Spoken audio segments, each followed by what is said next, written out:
I knew something was wrong the moment the laughter started. Not the light, genuine kind of laughter, the warm kind that fills a room with comfort. No, this was sharp, mocking laughter, bouncing off the walls of my own living room during my birthday party. And when I turned my head toward the sound, my heart sank. It was Claire, my wife, the woman I had loved for 12 years.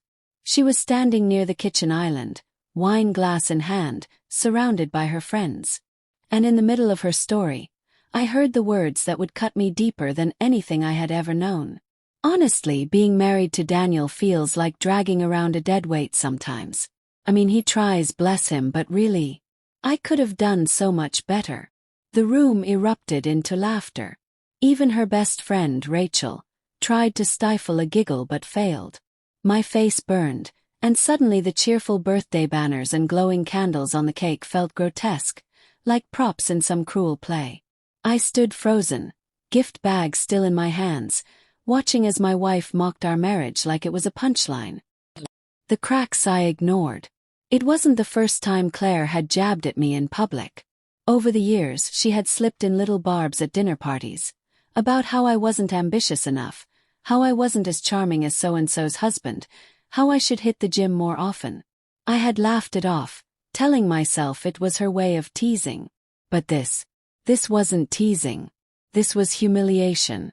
When her eyes met mine across the room, I expected her to look guilty, maybe ashamed. But instead she smirked, took another sip of wine, and turned back to her friends. Like I didn't exist. That was the moment something in me shifted. The silent resolve.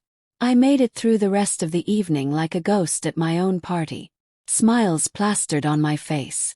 Thanks for coming, rolling off my tongue as if rehearsed. But inside I was unraveling. Every laugh from across the room, every whisper, felt like another knife. And while Claire soaked up the attention, I quietly made my decision. I wouldn't confront her here. Not in front of our friends. Not while she had the upper hand, painting me as the dull, dependable husband who should be grateful she hadn't traded up. I would take matters into my own hands. But not with shouting. Not with begging. With silence. With preparation. With finality. Evidence. The next morning, Claire was still asleep when I slipped out of bed. Her phone buzzed on the nightstand. She hadn't even bothered to silence it after her wine-fueled evening. I shouldn't have looked. God knows I had promised myself years ago never to snoop. But last night's mockery played in my head on a loop, and my gut told me the truth was uglier than I dared to admit. I unlocked the phone, and there it was. Dozens of messages with a man named Ethan. Co-worker apparently. The texts weren't subtle. They dripped with flirtation, with inside jokes that only lovers share. Scrolling further I found photos. Hotel receipts. Even a message from just a week ago. Last night was incredible. I can't stop thinking about you. He has no idea, does he? Had no idea. Not until now. My hands shook as I set the phone back down, careful not to wake her. I stared at her sleeping face. The woman I'd once thought was my partner, my safe place. And all I could see was betrayal. Playing along. The days that followed were a blur. I went to work, came home, kissed her cheek as if nothing was wrong. But inside I was already gone. I started gathering documents, bank statements, mortgage papers, everything our life was built on. Quietly, discreetly. I called a lawyer during lunch breaks, explaining the situation in a low voice that didn't sound like my own. "Do you want to confront her?" the lawyer asked. "No," I said. "I want to surprise her. Just like she surprised me." At home, Claire acted as if nothing had changed. She'd laugh at her phone when she thought I wasn't looking. She'd come home late from work events, smelling faintly of cologne that wasn't mine. And every time she brushed past me, I felt the weight of 12 years pressing down. But I smiled. He nodded. I let her believe I was still the deadweight she mocked. The second humiliation. 2 weeks later, Rachel invited us to a dinner party. I didn't want to go, but Claire insisted. "You'll have fun," she said, slipping on her heels. "Try not to be too quiet this time, okay?" At the table, the wine flowed freely. And soon enough, Claire was holding court again, telling stories that painted me as boring, predictable, inadequate. Daniel's idea of excitement, she laughed, is organizing his sock drawer. Honestly, sometimes I feel like his mother instead of his wife. The table roared with laughter. I clenched my jaw, forcing a smile. Inside I was screaming. And that's when it hit me. This wasn't just about betrayal. This was about power. She needed me to be small so she could feel big. She needed to break me down so she could justify what she was doing with Ethan. But she didn't know that while she mocked me, I was already pulling away. Already building my exit. The birthday gift she didn't expect. My actual birthday had passed quietly, overshadowed by her mockery. But a month later I decided to give myself the real gift. Freedom. I came home early one Friday, documents neatly tucked into my briefcase. Claire was in the kitchen, humming as she chopped vegetables. "Hey, you're home early," she said without looking up. "Yeah," I replied.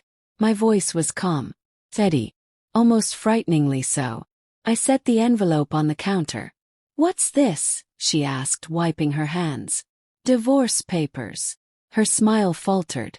"You're joking." "Do I look like I'm joking?" She stared at me, confusion flashing to anger. "Where is this coming from?" "From you," I said, my voice rising for the first time in weeks. "From your texts. From your hotel receipts. From every time you laughed about me behind my back. Every time you turned our marriage into a punchline. I'm done, Claire. I won't be your dead weight anymore." Her face drained of color. "You went through my phone." I laughed bitterly. "That's what you're worried about. Not the affair. Not the lies." She opened her mouth, then closed it again. For once, she had no witty comeback. "I already moved my things to an apartment," I said. "I'll let the lawyers handle the rest." And with that I walked out. Aftermath. The weeks that followed were brutal. Claire called, texted, begged for a second chance. Some messages were filled with rage, others with tears. But I didn't answer. Focused on rebuilding. Therapy sessions. Long walks to clear my head. Slowly, the world started to feel lighter without the constant weight of her disdain pressing down on me. Friends told me I seemed different, stronger, calmer. And maybe I was. Because the truth is, betrayal doesn't just break you. It remakes you. And though my marriage had ended in laughter, the cruel kind, I found something better waiting on the other side. Silence. Not the silence of defeat, but the silence of peace. The lesson. Looking back, I see now that the warning signs were always there. The jabs, the comparisons, the subtle erosion of respect. I just didn't want to face them. But when the truth finally came out, when the mask slipped, I realized something vital. Love without respect is a prison. And the only way to escape is to walk out the door, no matter how much it hurts. The final scene. Months later, I ran into Rachel at the grocery store. She looked uncomfortable, shifting from foot to foot. "I heard about you and Claire," she said softly. "Yeah," I replied. "It's over." She hesitated, then whispered, "For what it's worth, you deserved better." I gave her a small smile, pushing my cart forward. "I know," I said. And for the first time in years I truly believed it.